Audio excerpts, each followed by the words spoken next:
Playing Monster Hunter for the first time put me off because of the amount of tutorials that get thrown at you while you're just begging to kill the monsters already. However, by the time you do get into the action, you just get steamrolled by the monster. You don't know what is what, and then you just sit there thinking, why did I get this game? Well, I'm here to help you out. Help you understand the fundamentals of playing Monster Hunter Rise.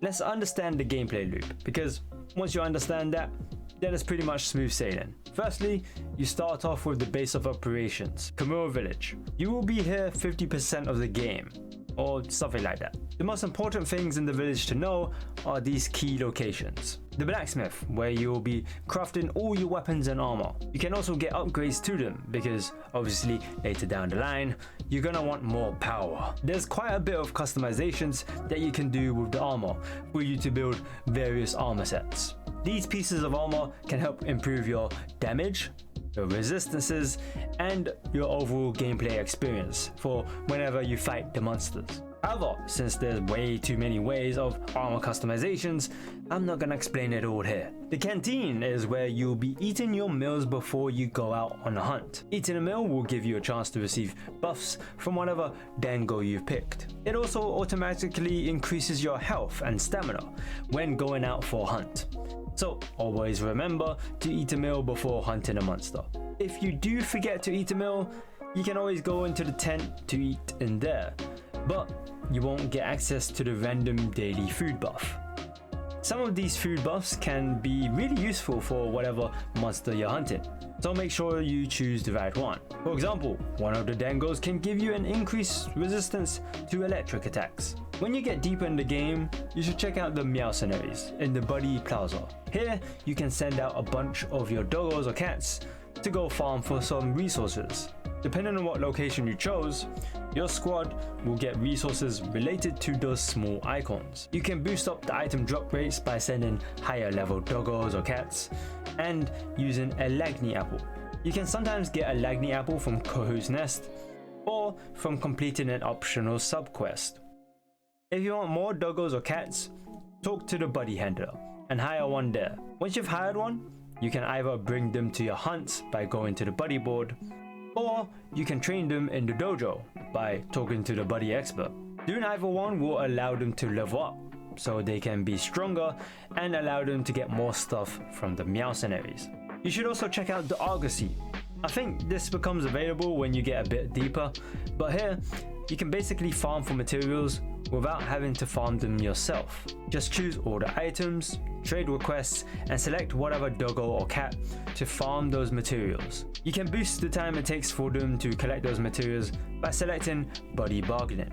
The Meowcenaries, Buddy Dojo, and the Argosy will progress by doing hunts. Just think of these three as the background stuff that you should check after doing some hunts. You get a notification when the background stuff is done. The Gathering Hub is another place to visit because once you're done with the story quests, you're gonna want to progress the quest over here.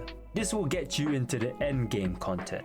This place also has the chest, the canteen, another blacksmith, and the housekeeper.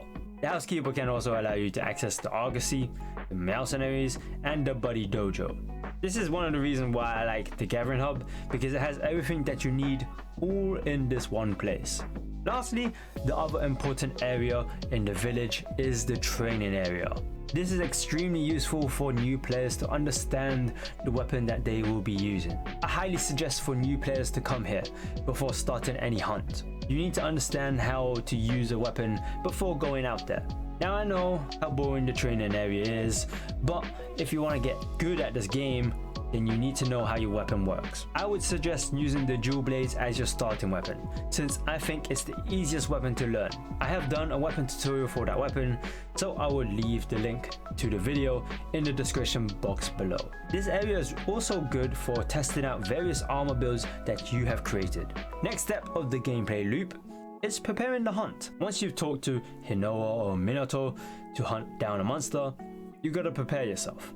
Make sure you're bringing in the right items in your item pouch by going to the chest. I should have also said that the chest is probably the #1 most important thing in the game. I always make sure that I have potions, mega potions, herbs and honey in my item pouch. The herbs and honey can be used to craft more potions, just in case I run out of potions while I'm hunting. There's a few other stuff in there as well, like antidotes, bombs, and traps. Either so that I can cure myself from status effects, cause more damage with the bombs, or capture monsters with the traps. I always check my item pouch every time I go out on a hunt, because whenever you're done with one hunt, your item pouch will not refill. So be sure to go to the chest every time you swap between the hunt and the village. You can also get more items by either buying them from the market or crafting them yourself by going to the chest and selecting the crafting list. However, you gotta make sure you have the materials to craft those items. Otherwise, you won't be able to make them from thin air. You can also change your armor or weapons in this chest. What I like to do whenever I want to change up my armor sets or weapons, I like to save them in the equipment loadouts. Here you can register a loadout and it will save your weapon and armor slots in a single press of a button. Very useful for the multiple armor builds you will create later on. Once you're sorted with the weapon and armor you're gonna use, go to the canteen to eat a meal, and now you can accept the hunt. Now that you're in the hunting zone, be sure to take the stuff inside the chest that's near the tent. This chest will always appear in any expedition or hunt. Here you will find items that can only be used in this zone. Some of them can be brought back, but the items with a small icon cannot be brought back. I always take the first aid kits and the rations because they are basically giving you a free potion, and the rations help with regaining stamina that you will lose after some time. Hunting the monster is the main thing of the game. However, you should also be grabbing any materials that you find in the wild.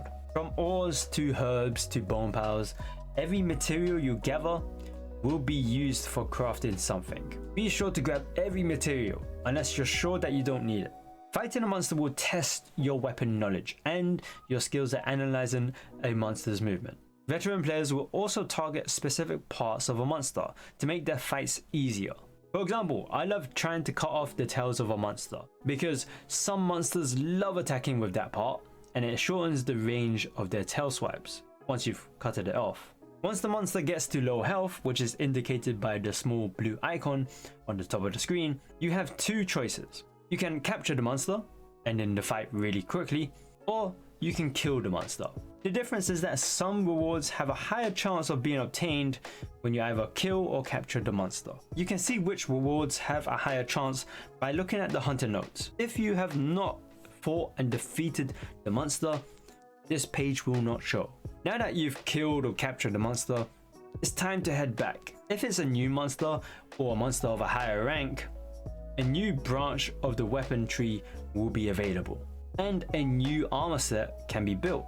There will be cases where you won't have enough material, so that's when you gotta grind the game by repeating the process of hunting a monster. That's pretty much the gameplay loop of Monster Hunter. Create weapons, armor, and items, prepare for your hunt, eat a meal, hunt the monster, and return with materials from the monster, or just the stuff that you've gathered from running around the place. Of course, there is a story to follow, but I feel like the majority of Monster Hunter players mostly care about the combat and armor builds that they can create by grinding the game and farming for the materials. There might be a few stuff that I've missed out, so if I did, be sure to drop it down in the comments below. I hope you found this video useful. Be sure to give it a like and subscribe to the channel if you want more videos. That's it from me, and I shall see you guys later.